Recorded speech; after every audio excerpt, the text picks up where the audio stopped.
Bismillahirrahmanirrahim. Assalamualaikum warahmatullahi wabarakatuh. Innal hamdalillah nahmaduhu wa nasta'inuhu wa nastaghfiruh wa na'udzu bihi min sururi anfusina wa min sayyiati a'malina.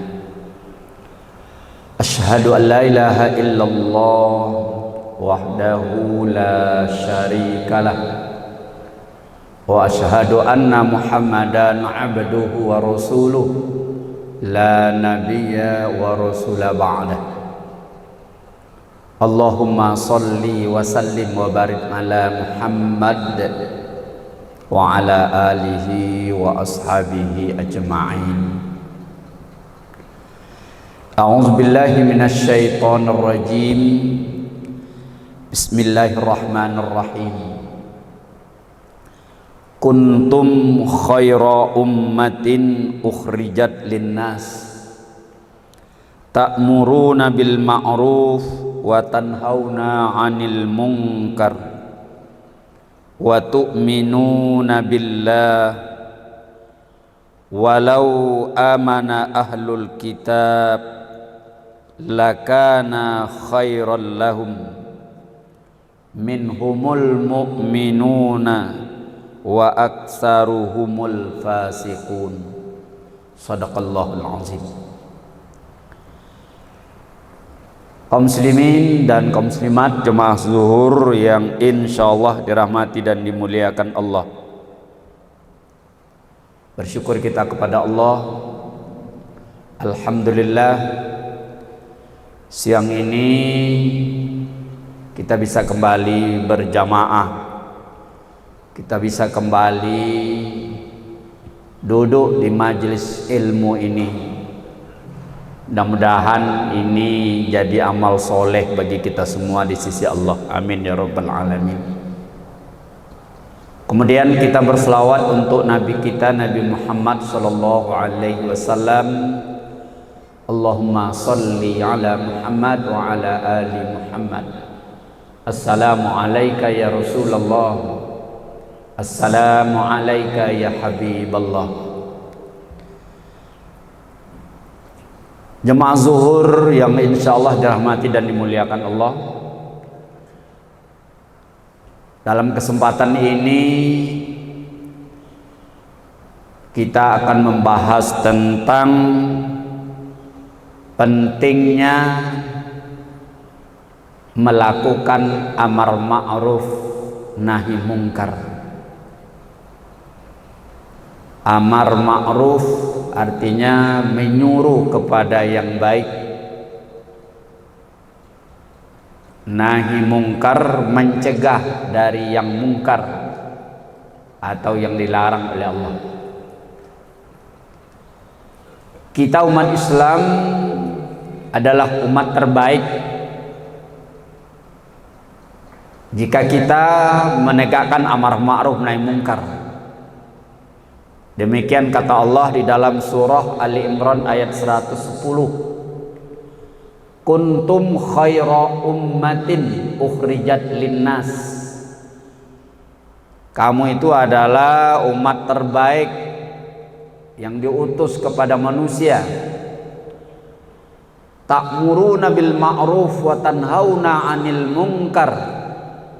Karena kamu menyuruh kepada yang baik dan mencegah kepada yang mungkar.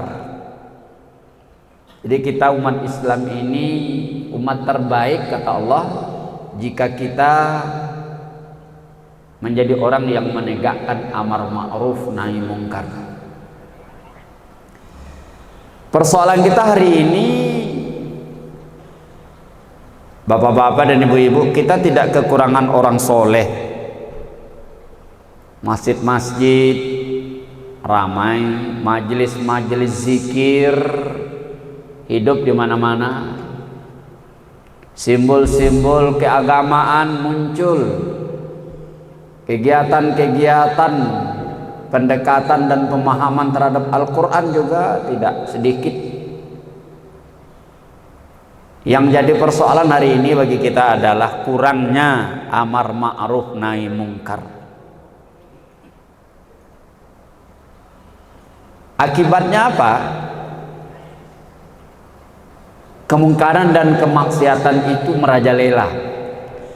Kita hari ini menjadi orang-orang soleh individual.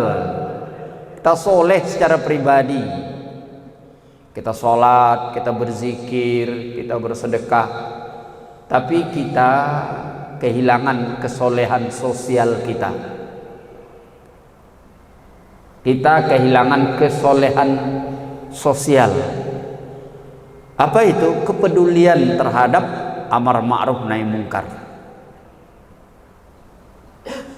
Bahkan kadang-kadang kita pilih diam dengan alasan tidak mau ikut campur. Kita diam dengan alasan untuk apa ikut-ikut urusan orang. Kalau istilah awaknya kan ini nama dosonya biasalah. Padahal dalam Islam jelas-jelas Nabi kita mengatakan marra'a minkum munkaron falyughayyirhu. Siapa saja di antara kamu yang melihat, bahkan ro'a di situ tidak hanya melihat saja artinya, tapi juga mengetahui mungkaron, sebuah kemungkaran apapun bentuknya, falyughayyirhu, makalah hendak ia merubah. Dan untuk merubahnya itu diberi oleh Rasul alternatif atau pilihan. Ini untuk menguatkan.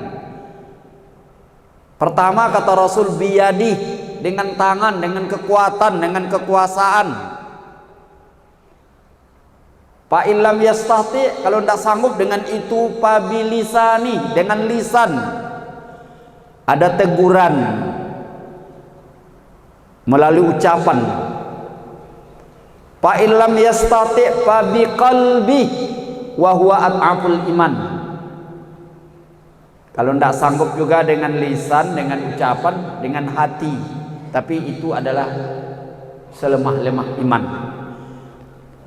Diberinya alternatif dengan tangan, dengan lisan, atau dengan doa. Itu fungsinya bukan melemahkan tapi menguatkan. Siapa saja yang melihat adanya kemungkaran, jangan diam. Kita mesti berbuat. Hari ini karena kita sudah terbiasa mendiamkan kemungkaran, bahkan ada kita yang menghindar. Karena kemungkaran itu kalau sudah kuat bisa membuat kita tidak aman. Maka kadang-kadang kita pilih menghindar. Jangan lewat sana, kenapa? Di situ banyak orang buat maksiat. Jangan lewat sana, kenapa? Di situ banyak orang judi. Jangan lewat sana, kenapa? Di sana orang mabuk-mabukan. Ini yang terjadi saat ini. Padahal jika kita diam ketika melihat atau mengetahui adanya kemungkaran, itu artinya kita merestui. Kalau kita diam berarti kita merestui, berarti kita setuju. Nah ini yang banyak hari ini. Padahal kita disuruh oleh Allah tegakkan amar ma'ruf dan nahi mungkar. Islam kehilangan kekuatan. Kita terjebak dengan kesolehan pribadi tadi.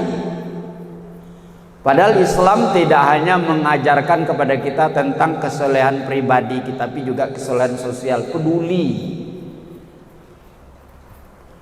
Hari ini kita biarkan kebohongan, kita biarkan kemaksiatan, kita memilih mencari jalan di mana kita tidak mau ambil pusing. Tidak usah lewat satu-satu lolai.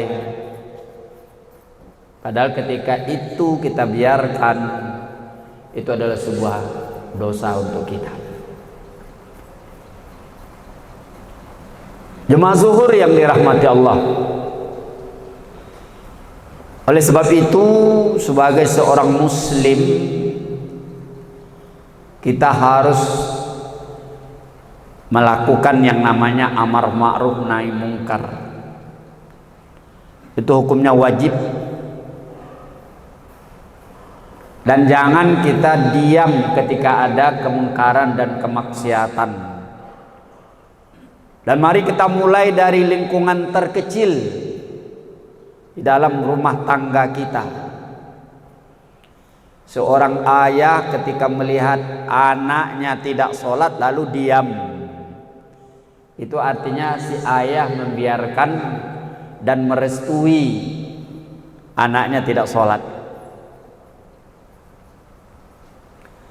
Seorang ayah membiarkan anak gadisnya berpacaran, pergi bersama laki-laki lain. Coba kalau bapak-bapak diam, apa yang terjadi? Besok dia pergi lagi. Ya. Hari ini mungkin pertama dia ragu, ini ayah diam nanti atau marah. Dia pergi lalu ayah diam, besok dia katakan ayah setuju. Kenapa? Diamnya kita terhadap kemaksiatan berarti merestui. Kita mulai dari rumah tangga kita, anak kita, keluarga kita. Kalau kita bawa ke daerah kita di Minangkabau, ini kaum kita, kemenakan kita. Kita laki-laki di Minangkabau juga menjadi pemimpin tidak hanya di rumah tapi juga di kaum. Sebagai ayah dan sebagai mama, kita punya tugas menegakkan amar ma'ruf nahi mungkar dalam kaum kita. Kemudian kita lanjutkan dengan tengah masyarakat. Ada orang mengatakan kalau masyarakat itu tidak kerajo awak tuh Ustaz, kerajo RT, kerajo RW kan gitu. Kalau kita lihat dalam hadis tidak seperti itu.